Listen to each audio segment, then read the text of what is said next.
If everyone's ready, the chair calls Senator Tom Coburn from the Convention of States. The senator is a former United States Senator from Oklahoma. He served for 10 years in the Senate and was a congressman for 6 years prior to that. He's also a medical doctor by profession and has recently joined the Convention of States project as a senior advisor. Senator Coburn, would you join us at the podium, please? And Senator, just for the record, would you state your name and who you represent? My name is Tom Coburn. I represent the Convention of States and myself as a citizen of this country.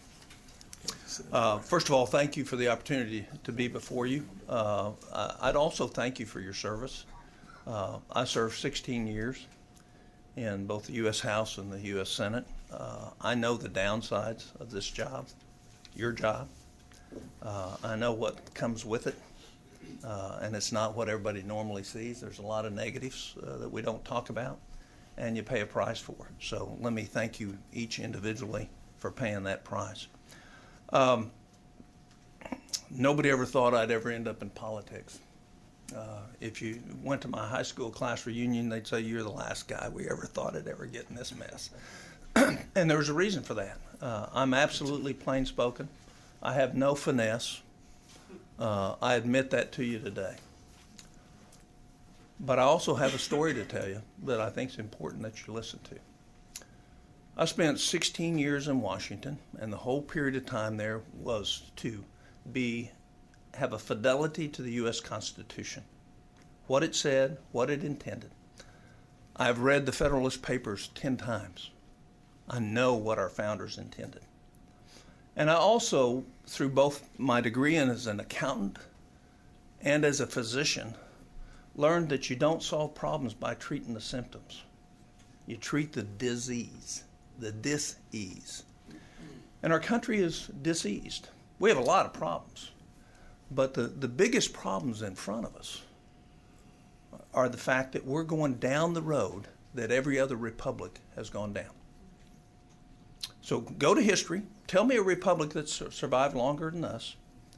Tell me how they achieved their survival. And tell me what the common denominator was that they all failed under. And I would put to you today that we're failing under the exact same common denominator that every other republic has failed. The other thing I know through my experience as a 67-year-old male, being raised in the 50s in this country, is my freedom today is far less than what it was in 1960. Far less. My personal individual freedom. Now, nobody intended to take part of that away. It has happened. And it's happened because the size and scope of the federal government has expanded way beyond anything our founders ever intended for the federal government to be. They intended for you to be the purveyors of justice and the protectors of liberty in your own state. And let me just give you a few examples. We have people who want to propose a balanced budget amendment. I'm all for that. But the fact is Washington's totally dishonest with you when they talk numbers about where we really are. And I'll give you an example. The CBO, as well as the Office of Management Budget, said that our deficit was $420 billion last year. Well, that's an out-and-out untruth. Because if you look at the increase in unfunded liabilities on the books of the federal government, what actually happened is we accumulated about $6 trillion more in excess than what we had. $6 trillion, 1 year. And that's made up of almost $1 trillion in federal employees, retirement and health benefits that's not been accounted for. That you go to the Social Security trustees report, the Medicare, Medicaid trustees report, and you look at all the rest of it, you come up with about $5.6 trillion per year in additional obligations that's going to fall on our children. So I go back to what has been the fall of every other republic. It's been fiscal. It's been fiscal in nature.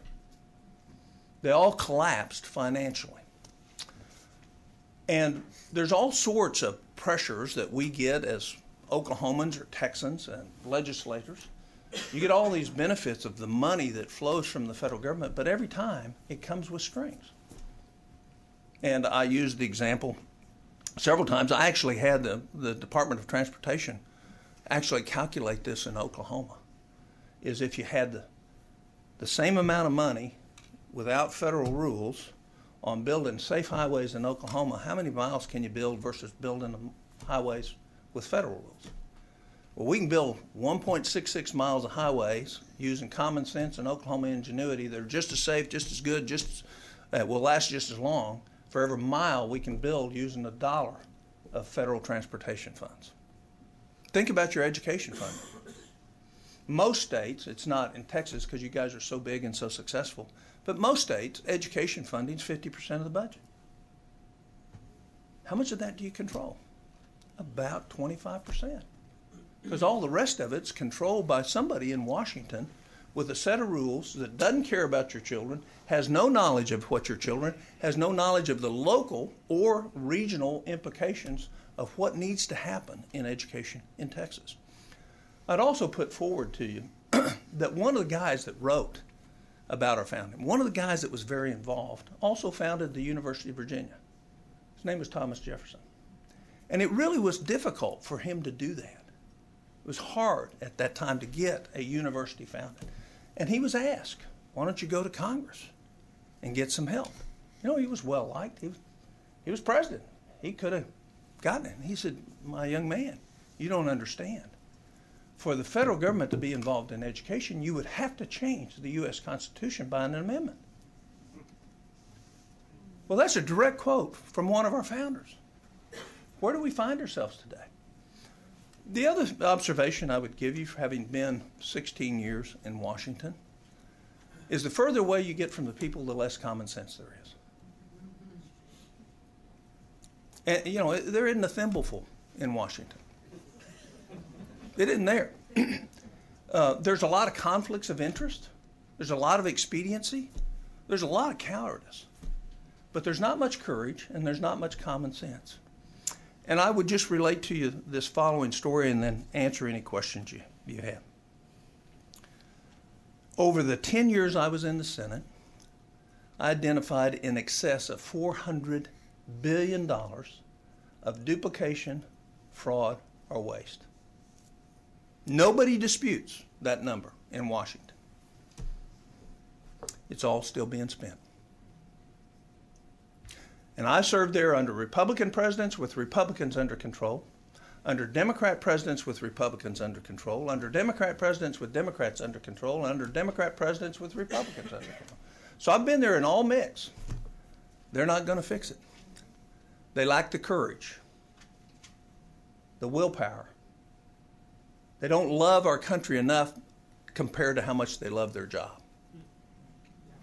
And what we're seeing is a diminution of your rights to represent your people in the state of Texas and their right to liberty, which we gave to the federal government to form the federal government. They didn't give us, the states. The states gave the federal government its being. And it's time to rebalance that effort. This will be a hard thing to do. Some may not want to do it. But a prediction for you is if we don't do it, we will go exactly the way of every other republic in the history of man. Edward R. Murrow said, history never recognizes difficulty as an excuse for failure. I think our country can cheat history.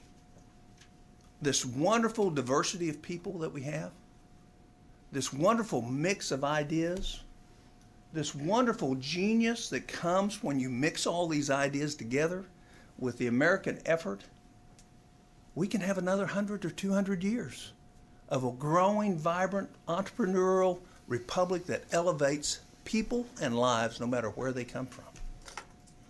But only if it's liberty-based and only if the sovereignty of the states is restored to the level at which it should be. Thank you. I'd be happy to take any questions you have.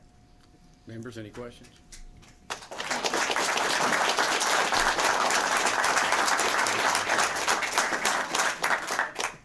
I can see it on your face. Yeah.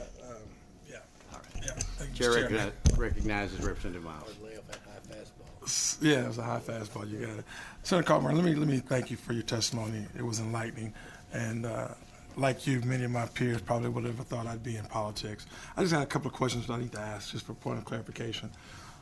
How long have you been involved with the Convention of State Projects? 6 weeks. 6 weeks. How long have you felt the feelings that you expressed today here? 4 years. How long have you had those? 4 years. Since the Obama administration? No. I'm a years. good friend of the president's. This doesn't have anything to do with the president. I started thinking this way before President Obama's there. This isn't a problem of a Democrat president or a Republican president. You give me that fastball Okay. again. How long have you felt this way for the last 4 years? At least 4 years. Last 4 years. When I kept running up to, I can't solve a problem in Washington. Right. And you've been involved for 6 months with this organization? No, 6 weeks. 6 weeks. Yeah. 6 weeks. Okay. And the last time there was a convention, I think this was probably for the other gentleman that spoke before you that had to catch at 2 o'clock. The last time there was a convention was in, if I'm reading correctly, was in 1787? 89, I think. 1780. Well, I'm not sure. I'm not the historical expert on this. My staff has done some research. Okay. And we look at it as 1787. Okay. They called a convention. Texas actually called a convention, Mr. Chairman. You probably already know this. 1899. He was there. You was there? Doc would have been closer. I didn't say that. Doc Anderson was there, or at least his hat was. In 1899, and the last one for the country was in 1787. And you really feel that if we continue on the roads that we're going, there will be a Republican that will go down in history as another failure. Yeah, and let me tell you why. Please. We're right now, if you use generally accepted accounting standards, the unfunded liabilities for the federal government, just not state, for the federal government is $144 trillion. All right, now I can back that up. I don't doubt that. And there's $18 trillion worth of debt. Now that comes to $162 trillion. That's $500,000 per man, woman, and child in this country.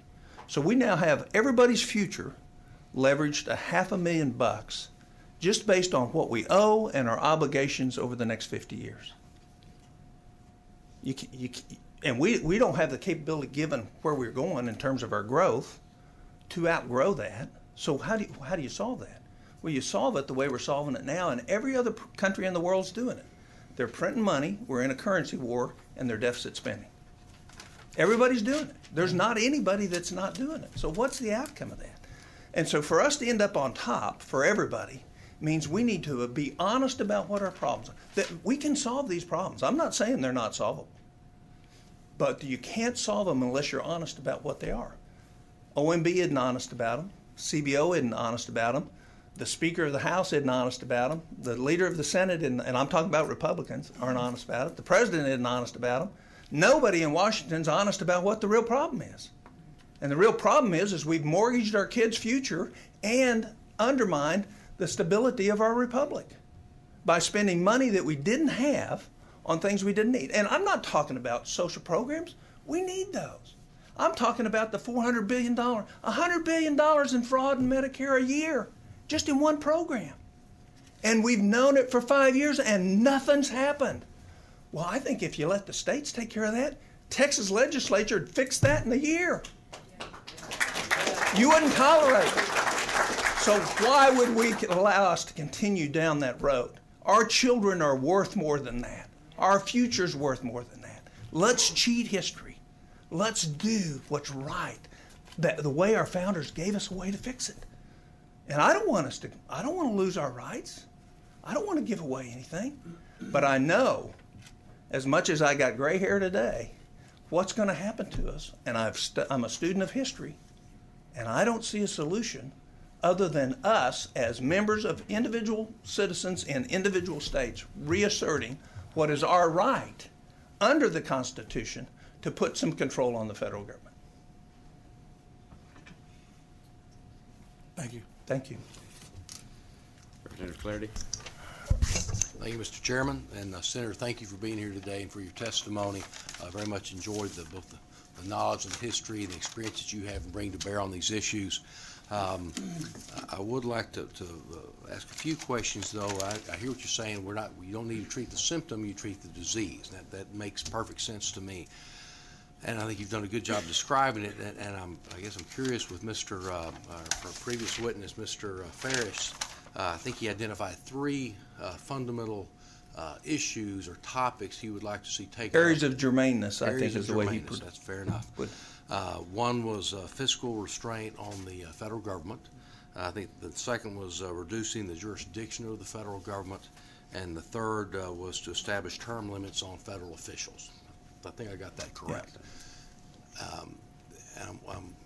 First off, do you agree with those being the three areas that need to be addressed if there's a convention of the states? Is that the right? Are those the right topics or areas of germane? I'm not sure I'm qualified to say that. I'm comfortable with that because if you're talking about fiscal issues, you're talking about how much can a regulatory body out of Washington tell Texas to spend on water when in fact there's no health benefit to citizens of Texas? I mean, should there not be a connection between those two? So I think with the areas of germaneness, you can go in a lot of places that will help our country become healthier and more economically sound. Well, and I guess that's my question. I know that one of the concerns that opponents of a convention of the states have is the quote, runaway convention. Okay. Those three areas, I would agree with those. And we do fundamentally agree on this. I think our federal government is on an unsustainable trajectory. We cannot keep doing what we're doing. In fact, I would submit to you that I feel my role as a state representative and state legislator in Texas is to make Texas as strong as it can possibly be for what inevitably may happen with our federal government. Yeah. I think Texans are always better equipped to take care of Texas. Yeah. And so with that in mind, so I share the same concern, and I don't, what's the classic definition of insanity? Continue doing the same thing, expect a different results. Well, we keep doing the same things, and we see some of the problems with the results. But those three areas of germaneness, or those topics, are very broad, and purposefully so. And I think that's one of the reasons it gives us concern about opening this up to everything, because in many respects, those three areas of germaneness do cover everything. Well, they really don't. There are some, as we know, as Chairman King can tell us, there are some artful dodgers involved in the legislative process who are very good at arguing germaneness or materiality or whatever the case may be. And you can drive a 18-wheel truck through any one of these areas and make something germane. I used to have your exact position. Okay. I did, up until probably a year and a half ago. And tell me when the scales fell off your eyes. The scales fell off is because we're doing nothing assures us of failure. And I would risk, I don't think there's any chance, zero chance of a runaway convention. First of all, because I trust the common sense of about 15 states in this country that is totally different than what you see in the far northwest and the far northeast. So there's 15 states that are never going to let anything stupid happen in this country. That's number one. I trust that. That's a belief. There's no facts behind it. It's just my trust.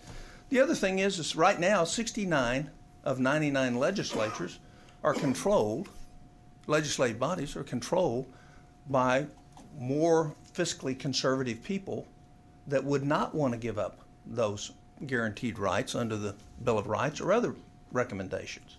So I don't see that as a real thing. Here's my main point, is the fear of something going wrong versus the knowledge of it, we're going down the tubes. I don't think they equate. And our country was built on courage, not fear. It wasn't built on worry. It was built on I can do. It was built on let's get together, let's meet in the middle, let's solve the problems, let's secure our future, let's secure our children and our families. That's what made our country. And what we have to do is get back and reach for that. And Senator, I do appreciate all that.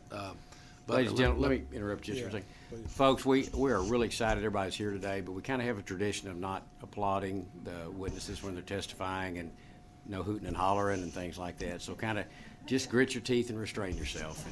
And I think we have that rule because we're kind of jealous because they never applaud for us. It's always for the witness. Every time. But we worry about the heckling, too. Mr. Chairman, they can wave their hands quietly. We'll know that you're applauding. There you go. That's what you can do. We'll know that you're applauding. But Senator, let me ask you a question and put your doctor hat on. Okay. And when you took the Hippocratic Oath, you were the instruction is first do no harm. And I agree that we have significant challenges to our country, our nation at the present time. But I would submit to you that this republic has withstood more strenuous tests more difficult challenges to its not just its fiscal health, but to its various existence, from the time of the founding of the republic, through the war between the states, through the First and Second World Wars. We have faced many challenges as we move through the potential problems as we have tried to embrace civil rights, and those changes we have met and those challenges very well in this country. So these are serious topics. We want to do it, but I'm also one of those few lawmakers that I don't think we judge our success by how many laws we pass. Oh, I agree. I think we do our better job when we eliminate laws that we no longer need. Yeah, I always told my constituents, you're safe when we're not in Washington. We can't hurt you. That's right. I have many of my constituents who say we're here 2 years every 140 days. They prefer we're here 2 days every 140 years. Let me give you an example. Just I think it will kind of show you where I am. I have stage 4 prostate cancer. Okay, that's a tough disease. I get to make a choice. I can take some terrible poisons every 21 days that have a very small but real chance of killing me, in hopes that I can cure that disease, or I can not take it at all and know I'm going to die. I think that's where we are. That's my assessment. I wrote a book called Breach of Trust. Now, I've written a couple of books about Washington, but the breach of trust really is about the character of our country and the character of our politicians and the character of our leaders. And the real deal is whether or not we're going to get heat for doing what is in the best long-term interest for the country, even though it might not be popular right now.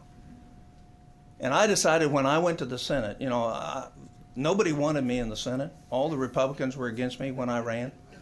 Nobody wanted me there. And the fact is I was known as Dr. No, because I actually looked at the Constitution and said, it isn't there. I'm not going to let it go. I'm not going to let it move. And so I got a lot of heat for that. But the fact is I have the highest reelection percentage of anybody ever in the history of Oklahoma. Not because I was right all the time, but because I was truthful and straightforward for how I saw the problems. And so you get elected to see the problems. I can't change your mind on what that may or may not be, but what I can call each of you to do is to have the courage to look into the future to see what the risk is of not doing anything. And I would tell you, in my judgment, it is severe. And we're not a long time away. I'm a great studier of economics. I have spent the last 5 years reading everything I can about economics. I think the world's going to melt down economically in a very short period of time based on what's going on out there right now. And I don't think there's anybody smart enough to stop it. And I think we ought to be ready for that in both our freedom, our budgets, and our country. Well, thank you, Senator. Let me just finish up this last question. I would just make this observation, and I do sincerely appreciate your testimony and the passion which you've represented your state and our nation and the service you've provided. But as you to carry the analogy that this is like a terminal illness, I think it's prudent on the part of this committee and of all citizens and of all states in our federal government to go seek a second and a third opinion. Sure. I want to make sure I have that right diagnosis before I take a potentially fatal medicine. And I'm not saying we don't need to do that. I will tell you, I think I can speak for myself, but I think the other members of this committee, that we are very open-minded in trying to understand these issues. We didn't get here overnight. We're not going to solve it here this afternoon. But we are sincere and earnest in looking at these issues, and I want to hear from many people. I think that, Mr. Chairman, you said there's 3 schools of thought. I think we've now heard from 1. So we're going to get at least 2 more opinions. You are. But you make a very persuasive case. I just make one point. Testimony. If you don't use the right numbers, doesn't matter whether you pass a balanced budget amendment or not. And Washington has never been honest about its numbers. So if you pass a balanced budget amendment without generally accepted accounting principles, GAAP numbers, you got nothing. And what you really have is disappointing the American public because you ask them to sacrifice to solve a solution that won't give you a solution to the problem. And Senator, thank you for that. I will tell you, my sitting in front of me on my desk on the floor is Representative Stevenson, who's a CPA, so he's going to be in my ear about this all the time. Good. So I appreciate your testimony. Thank you for being here. Representative Stevenson. I'm not going to talk. I am. And I've spent a lifetime myself, not just being a CPA, but what's the effect that's happening on the country, especially in the tax law. It's amazing. I mean, can't imagine how anybody. I asked Senator Cornyn one time, I was up in Washington, D.C., if I could he would give me a pass to the White House. And I said, I'd rather go to the Treasury. And he looked at me kind of funny. And he said, I said, more preferably, I want to go to where they write those regulations. I just want to meet those people. That's what we have a problem. We can't even understand what the stuff comes down. I appreciate you putting out stuff. It's something that I really strongly believe in financial and general accepted accounting principles, because it works. Numbers don't lie. The liars make numbers. And that's our problem in the country. That's why Texas, I'm going to brag on this because we are the best by far. You are. We don't do that to the extent of anybody. Thank you. Representative Miles. Yeah, thank you, Mr. Chairman. Senator Coburn, let me also say thank you for the time that you served. And now that I start thinking, I remember a very flattering piece that CNN did on you a little while ago. And I remember watching that piece and wondering and admiring your words then. But I got to ask you some questions because I'm in a double minority on this particular subcommittee. So I've got to ask you a couple of things. Okay. Just so I can get a right perspective of where we're going and what we're trying to do. Would you agree with me that the deficit is going down? We're working toward getting the deficit down as we speak right now? No, I would not. Okay. Is gas prices affordable at this present time? Are they affordable? Yeah. Depends on what your budget is. Yeah, and the it's Dow better. Jones is breaking records every week. Yeah, they did in 1929. They did in 2001. Exactly the same thing. And we're going to have a robust discussion about it, I assure you. And the deficit is shrinking. More people have affordable health insurance at this time. Yes. Unemployment is the lowest since before the recession. And the nation is not doing just that bad, are we? Are we really doing that bad? Yeah, you are. And let me tell you how you measure it. Okay. Tell me how. Now, when we talk about measuring things, we have different degrees of measuring. Okay, but let's just see if you would agree with this. Okay. Median family income, you think that means anything in this country? Absolutely. Okay. We're at the level of 1988 right now. Mm-hmm. So we are now 25 years. We have median family income hadn't increased in terms of real dollars. In other words, the standard of living is exactly the same as it was in 1988. Why is that? And that's not Democrat or Republican. I'm with you on that. That is, we have tampered down. We lost 300,000 businesses last year. The unemployment rate isn't true because the participation rate isn't accurate. Half of the kids that graduated from college last year aren't working in a field in which they graduated. And of those half that aren't, half of them only have a part-time job, and they're living at home with their parents, not because they want to. So have we done better than other people? Yes. Has the Obama administration done some things to make things better? Yes. You know, I'm a good friend of him. I defend him all the time. I remember that in that story. And I'm not liked in Republican circles because I remember that in the he's story my friend. that you and him were very, very good friends. He relied on you when it came to economics. Yeah. So I remember that part. So, but the point is you're seeing signals. Go back and study 1929. Go back and study 1987. Go back and study 1999, and you will see the same thing. We have an exorbitantly high P/E ratio on forward earnings. The other thing is the bid cover on our bonds. Here's the thing you really need to worry about. It's been shrinking every month that they're issuing new bonds. All right? That's the number of bids versus enough bids to cover the auction. What happens the first month when the bid cover ratio is less than 1? It doesn't matter what the Federal Reserve does then. That's what the world's saying our interest rate's going to be. The Federal Reserve isn't going to control it anymore. So the time for us to be acting is before the rest of the world controls us like we've been controlling the rest of the world. We are the dominant currency. And had we not had a rising currency, we'd be seeing greater growth than what we have right now. But there are some things that are going on in terms of the Middle East and the price of oil that's been manipulated that have long-term benefits to the Middle East and long-term deficits to us. So one more last question, Mr. Chairman. I'm sorry. So you think that state governments, with the exception of the great state of Texas, for which we're in, you think other states the other 49 states can do as good as a job as, or better than the federal government? Oh, by far, by far. Yeah, I really do. And here's why. They're not smarter. They're closer to you. Yeah. You know, But we always say politics is local. We always say that. well, That's the term we it's always not use. even politics that's local. so it's about hearing what the people think.